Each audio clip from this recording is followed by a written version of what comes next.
brought to you by Agilus Diagnostics. Health test की बात आती है तो मैं भरोसा करता हूँ India's largest diagnostics company Agilus diagnostics. खुद को टेस्ट करते रहो।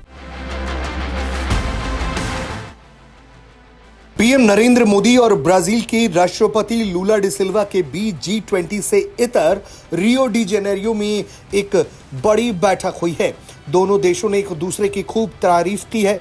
भारत ने भी ब्राजील की G20 प्रेसिडेंसी को लेकर खूब सराहना की है। दोनों देशों के बीच द्विपक्षीय संबंधों को लेकर विस्तार से बातचीत भी हुई है। पीएम नरेंद्र मोदी ने जहां जानकारी दी तो वहीं ब्राजील के राष्ट्रपति के दफ्तर के द्वारा भी ये जानकारी दी गई कि पीएम नरेंद्र मोदी का जोरदार स्वागत किया गया है और G20 से इतर उनसे मुलाकात की गई है।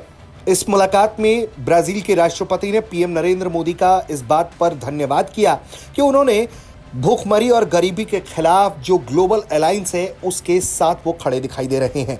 लूला डी सिल्वा ने कहा, हमने भारत के एक्सपीरियंस का इस्तेमाल किया जिसके जरिए हमने G20 की एक बेहतर समिट करा पाई। ब्राजील के राष्ट्रपति लूला डी सिल्वा ने यह भी इच्छा जाहिर की है कि वो साल 2025 में भारत के दौरे पर आना चाहते हैं। इस दौरान वो अपने साथ सरकारी डेलीगेशन लाएंगे। इतना ही नहीं, साइंस कम्युनिटी और व्यापारिक क्षेत्र के लोगों के साथ भारत और ब्राजील के बीच रिश्तों को मजबूत करना चाहते हैं। उनका कहना है कि वो एनर्जी, फार्मास्यूटिकल जैसे क्षेत्रों में, इसके अलावा यूनिवर्सिटी और टेक्नोलॉजी ट्रांसफर जैसी व्यवस्थाओं को लेकर भी भारत के साथ बातचीत करने में दिलचस्पी दिखाते हैं। पीएम नरेंद्र मोदी ने कहा है कि इंडिया इस प्रस्ताव से काफ़ी खुश है और वो पसंद करेगा कि जब ब्राजील के राष्ट्रपति लूला डी सिल्वा अपने डेलीगेशन के साथ भारत दौरे पर आएंगे। पीएम मोदी ने ब्राजील के प्रेसिडेंसी की G20 को लेकर तारीफ की है और कहा है कि जिस तरह से ग्रुप एजेंडा को आगे बढ़ाया गया है वो काफ़ी अच्छा है। दोनों देशों के बीच कई अहम मुद्दों पर चर्चा हुई जिसमें बायोफ्यूल, डिफेंस और एरोस्पेस सेक्टर भी शामिल है।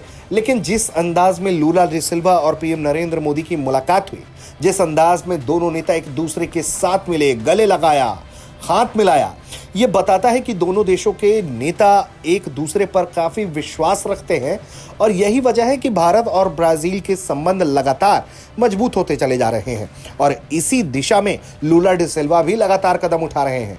भारत पर उन्होंने अपना यकीन दर्शाते हुए जिस तरह से भारत आने की अपनी इच्छा जाहिर की है और पीएम मोदी ने उनके इच्छा को सराहा है और स्वागत किया है, उससे एक बात साफ है कि ब्राज़ील जैसा देश भी ये बात बखूबी समझ चुका है कि अगर उन्हें भारत का साथ मिलेगा तो उनका फायदा ही फायदा है। ब्यूरो रिपोर्ट, भारत तक।